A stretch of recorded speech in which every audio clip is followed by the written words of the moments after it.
سے 4-5 سال پہلے میں بھی آئی ٹی کی فیلڈ میں تھا، سافٹ ویئر انجینئر، اپنے کام میں لگے ہوئے، کبھی سوچا بھی نہیں تھا.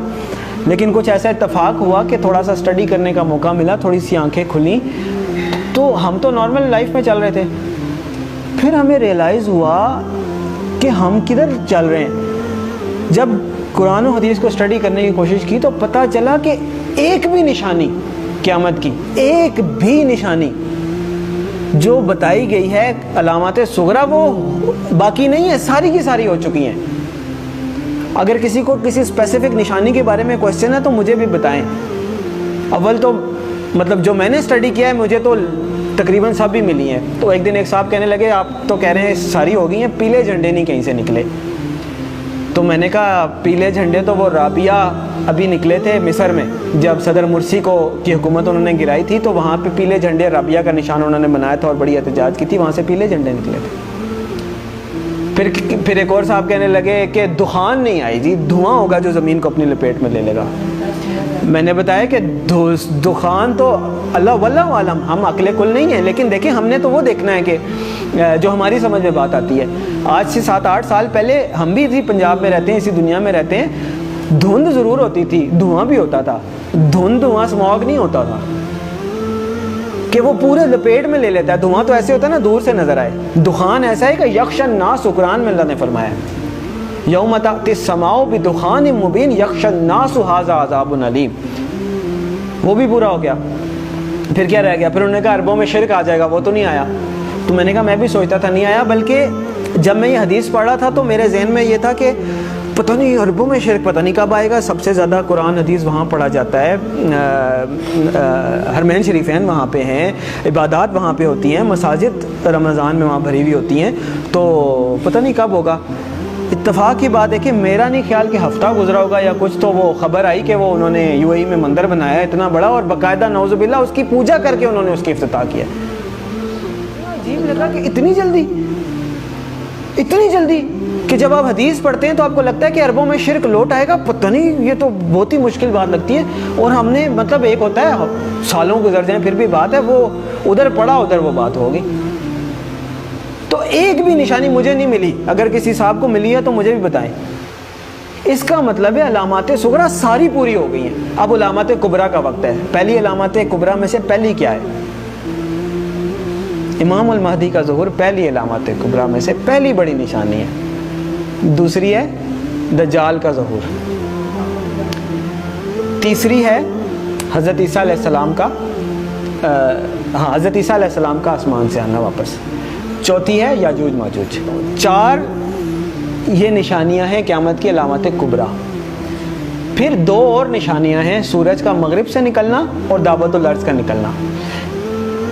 کیٹیگرائزیشن یہ حدیث میں نہیں ہے کہ 4 نشانیاں یا 5 ہیں، ویسے بتایا گیا ہے. اس کو پھر علماء نے اپنے حساب سے، جیسے میں نے پہلے آپ کو بتائی دخان ہو گیا یا مختلف رابعہ ہو گئے، پہلی پیلے جھنڈے ہو گئے، یہ وہ ان کو علامات صغریٰ کہا گیا ہے، چھوٹی نشانیاں. اور یہ جو ابھی میں نے 4 آپ کو گنوائی ہیں نا، علامات کبریٰ کے طور پہ کیٹیگرائز کیا گیا ہے. لیکن یہ جو باقی 2 ہیں میں ان کو علامات کبریٰ میں کیٹیگرائز نہیں کرتا، میری اپنی ایک کیٹیگرائزیشن ہے.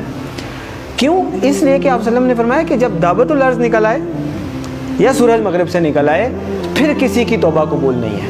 جو ہے جیسے ہے ویسے ہے، کوئی نیک ہے بد ہے، کافر ہے مسلمان ہے پھر کسی کی توبہ قبول نہیں ہے. اس کا مطلب یہ ہے کہ یہ جو 2 نشانیاں یہ قیامت قائم ہونے کے واقعات ہیں.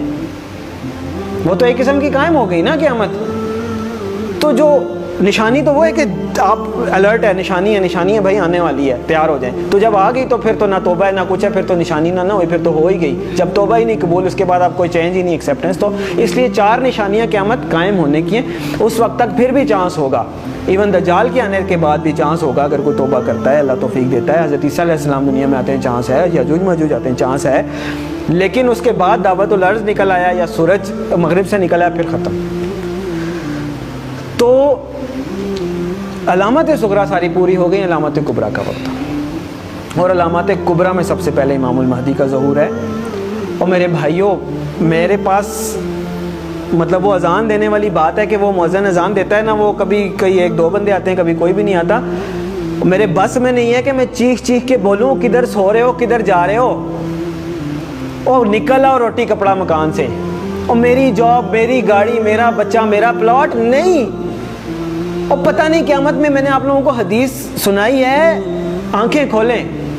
اور پتہ نہیں قیامت میں کتنے سال رہ گئے ہیں، شاید ہم پتہ نہیں اگلی جنریشن آئے بھی کہ نہ آئے.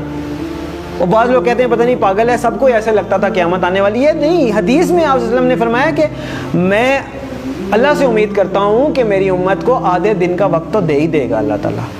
صحابہ نے فرمایا آدھے دن سے کیا مراد ہے؟ تو آپ صلی اللہ علیہ وسلم نے فرمایا 500 سال. اور یہ قرآن سے بھی ثابت ہے کہ اللہ کے ہاں ایک دن ہمارے 1000 دنوں کے برابر ہوتا ہے. تو علامہ سیوطی بہت بڑے حدیث کے مفسر گزرے ہیں. لوگ کہتے ہیں آپ علامہ سیوطی کے اس پہ کیوں جا رہے ہیں؟ مطلب جو مفسرین گزر چکے ہیں، حدیث کے انٹرپریٹیشن دے چکے ہیں، اب میں نے نئی تو نہیں دینی، اللہ معاف کرے. تو علامہ سیوطی رحمۃ اللہ علیہ نے اس کی انٹرپریٹیشن میں لکھا ہے کہ اس کا مطلب ہے کہ ایک دن کے بعد 1.5 دن، یعنی کہ پچھلی امتوں کو کسی کو 1 دن ملا، کسی کو آدھا دن ملا، کسی اس طرح، یعنی کسی کی عمر 1000 سال ہوئی، کسی کی 500 سال، مختلف. تو انہوں نے اپنے حساب سے بتایا کہ اس کا مطلب ہے 1 دن کے بعد آدھا دن اس امت کے لیے. یعنی باقیوں کو اگر 1 دن ملا ہے تو اللہ تعالیٰ اس امت کو آدھا دن مزید دے دے گا، باقیوں سے زیادہ تھوڑی سی مہلت دے دے گا. تو 1500 سال ہجری. او بھائی کدھر بیٹھے ہم؟ 1443 ہی ہے نا. تو گنتی کا حساب لگا لیں، 60 سال پورے نہیں رہتے.